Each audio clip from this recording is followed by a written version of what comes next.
করে আমি তাকে সেইভাবে ধরা দিই। ইয়ে যথা মাং প্রপদ্যন্তে তাংস্তথৈব ভজাম্যহম। আমাকে যে যেভাবে ভজনা করে আমি সেইভাবেই তাকে ধরা দিই। কেউ বা আমাকে পুত্র রূপে ভজনা করে, কেউ বা আমাকে ঈশ্বর রূপে, কেউ বা পতি রূপে, কেউ বা গুরু রূপে। আমি এই 5 ভাব রসে আমি ধরা দিই ভক্ত। এই ভাব রসগুলি কি কি? দাস্য, শান্ত, সক্ষম, বাৎসল্য আর মাধুর্য।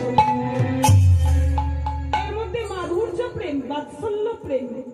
বাৎসল্য প্রেম হলো সব থেকে সুন্দর প্রেম। এর কোনো ভুল ত্রুটি দোষ নাই। আমি পুত্র আর তুমি আমার মাতা পিতা। এই যে গোপাল রূপী সেবা গো মা, গোপাল সেবার কোনো দোষ ত্রুটি নাই।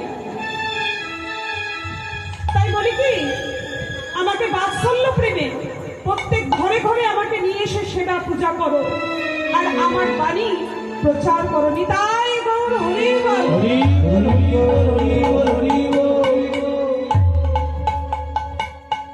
এদিকে চাপালে ঘুরে ঘুরে করে গায়ের ওই যে ছোট ছোট ঘামাচিগুলো বড় হয়ে ফুসকুড়িতে পরিণত হয়েছে। নিস্তারিণী বলছে আজকের পর থেকেই আমি আর এই সংসারে আর থাকবো না। আমি কি করব? আমি এই লোটা কম্বল গুছিয়ে নিয়ে আমি আমার বাপের বাড়ি চলে যাব।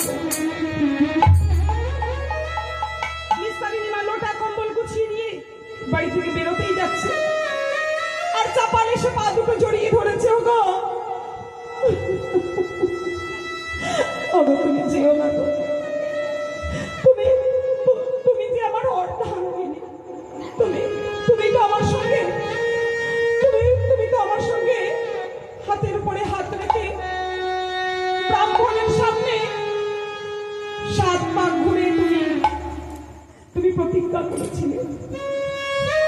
কি প্রতিজ্ঞা করেছিলে মনে আছে? আরে হ্যাঁ, সব মনে আছে। কিন্তু তুমি যেই পাপ কর্ম করেছো, এই পাপের ভাগীদার কিন্তু আমি নই। পাপ করবে তুমি আর ফল ভোগবে তুমি। তাই পাপ করলে মা তার ফলটা নিজেকেই ভোগ করতে হয়। পাপ কোনোদিন বাপকেও ছাড়ে না।